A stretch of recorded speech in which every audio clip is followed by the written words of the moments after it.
Bonjour! Aujourd'hui, j'ai envie de vous parler de bibliothérapie. Peut-être vous vous demandez, mais qu'est-ce que c'est la bibliothérapie? Ceux qui me suivent sur ma page Facebook doivent peut-être savoir un petit peu ce que c'est, comme j'ai déjà publié un court post publication sur le sujet suite à ma lecture du livre de Christilla Pelledwell, Ces livres qui nous font du bien. Mais aujourd'hui, je voulais aller un peu plus en profondeur avec vous et vous expliquer en quoi consiste la bibliothérapie et surtout un angle en particulier de celle-ci qu'aborde Christilla Pelledwell que j'ai trouvé très intéressant pour aller justement un peu plus loin dans la réflexion du fonctionnement de notre cerveau et de comment les livres peuvent nous appuyer dans un projet de développement personnel.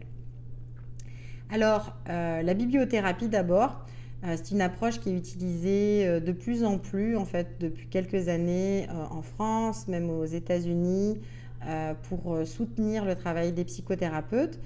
Il ne s'agit pas d'utiliser des livres de développement personnel pour le faire, mais plutôt des livres souvent de fiction, comme des romans ou de la poésie.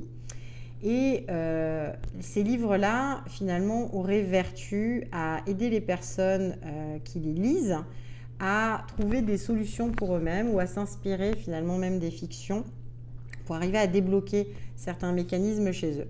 Alors, sans être moi-même une experte en bibliothérapie, ce que j'ai trouvé intéressant dans le livre de Christilla Pelledwell, qu'elle organise en fonction de chapitres qui reprennent différents types de besoins qu'on pourrait avoir de lire des livres, comme le rapport à l'autre, comme par exemple l'anxiété ou le manque de confiance en soi, etc. Il y a plusieurs chapitres qui abordent différentes thématiques. Ce que j'ai trouvé intéressant, c'est plutôt comment la bibliothérapie s'inscrit dans une approche en psychologie cognitive. Et vous savez mon intérêt pour le fonctionnement du cerveau, donc j'ai pensé que ça nous éclairerait davantage sur le sujet. Alors, comme je disais, il y a beaucoup de choses à découvrir dans le livre de Christilla Pelledwell. Mais moi, j'ai décidé de m'appuyer davantage sur quelque chose qu'elle mentionne relativement rapidement, finalement, mais sur lesquels il y a beaucoup d'autres travaux qu'on peut découvrir, qui est la question des neurones miroirs. Alors, le fonctionnement des neurones miroirs, en particulier dans la lecture, je trouve ça très intéressant.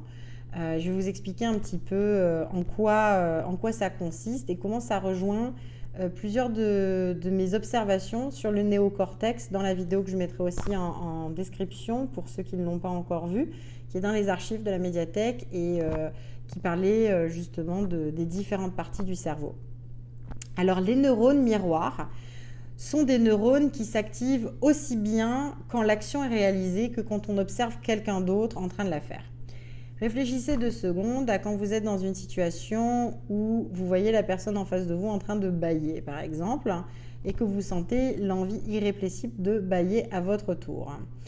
C'est un moment, par exemple, où sont activés vos neurones miroirs. Vous voyez la personne en train de bâiller, vous ne pouvez pas vous empêcher de bâiller à votre tour.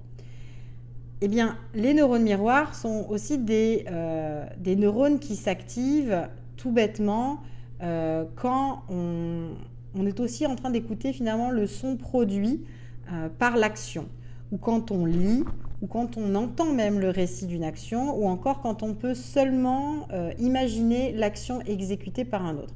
Alors je pense que vous allez voir où je veux en venir, c'est que quand on lit au sujet finalement des émotions de quelqu'un d'autre ou au sujet d'une action qui se passe, on est capable, vous l'avez sûrement ressenti et vécu en lisant des livres de fiction ou même des mémoires, de se connecter finalement à ce que raconte l'autre de telle manière qu'on a l'impression de le vivre parfois nous-mêmes ou de connaître intimement cette émotion ou ce sentiment. Pas toujours, quand ce sont des choses qui vont à l'encontre de ce qu'on pourrait ressentir dans telle situation, mais ça nous arrive. Alors, en gros, ce que je veux dire sur les neurones miroirs, c'est qu'elles sont un peu une sorte de super pouvoir de notre néocortex que j'abordais dans une autre vidéo.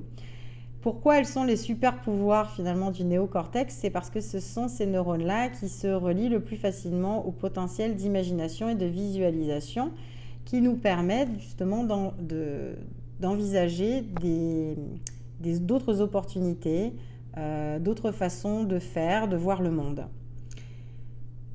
Alors la lecture est un parfait exemple de comment ces neurones miroirs peuvent être mobilisés et surtout comment elles peuvent être musclées au quotidien. C'est aussi l'une des raisons pour lesquelles on encourage les enfants à lire le plus jeune possible ou à être initiés à la lecture par un autre lecteur qui va leur raconter ou leur lire les histoires qu'il y a dans les pages qu'ils parcourent.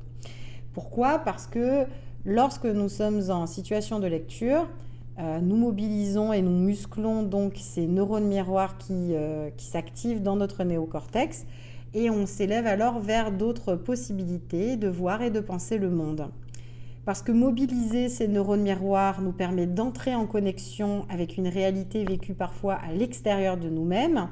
Mobiliser ces neurones nous permet aussi de faire l'expérience de l'empathie. Et c'est justement pour cela que les neurones miroirs sont considérés comme des neurones dites empathiques par certains chercheurs en psychologie positive et cognitive. Alors on pourrait considérer qu'à travers la lecture, et notamment la lecture de fiction, les neurones miroirs nous permettent de nous sentir reliés aux autres et elles facilitent des aptitudes à l'ouverture de nouvelles manières de penser. Et je pense que c'est peut-être finalement ce qu'il y a de plus puissant dans la lecture pour la rendre au service du développement personnel. C'est de pouvoir développer ses capacités d'empathie, de pouvoir envisager de nouvelles cartes mentales, neuronales, pour fonctionner dans le monde et pour se réinventer et créer du changement dans notre vie, mais aussi autour de nous. Alors, j'aimerais beaucoup savoir, suite à cette petite explication du fonctionnement des neurones miroirs et de comment elles sont mobilisées dans la lecture et du coup dans la bibliothérapie, j'aimerais beaucoup savoir quelles sont les lectures qui vous font du bien, comment finalement vous pouvez observer ces neurones miroirs être activés ou mobilisés quand vous avez certaines lectures. Quels sont justement les auteurs peut-être qui vous rejoignent davantage, qui vous permettent de créer ces connexions-là et quels sont les livres qui vous ouvrent à de nouvelles manières de penser le monde. N'hésitez pas à partager ci-dessous avec moi. Puis si vous avez d'autres réflexions et d'autres apports sur la question de la bibliothérapie, je serai très heureuse de les lire. Il y a aussi un autre livre que j'aime beaucoup moi-même, que je mettrai la référence dans la description de la vidéo, qui s'appelle le Biblio-Coaching justement, d'une autre praticienne en France qui s'appelle Émilie Devienne, il me semble, et qui a un peu une démarche assez similaire, je dirais, à Christilla Pelledwell dans ses livres qui nous font du bien, dans cela qu'elle nous propose en fait des lectures en fonction de différentes situations, et quelque part ce sont des lectures qui nous permettraient d'activer ces neurones miroirs, nous offriraient plus de possibilités de les muscler au quotidien.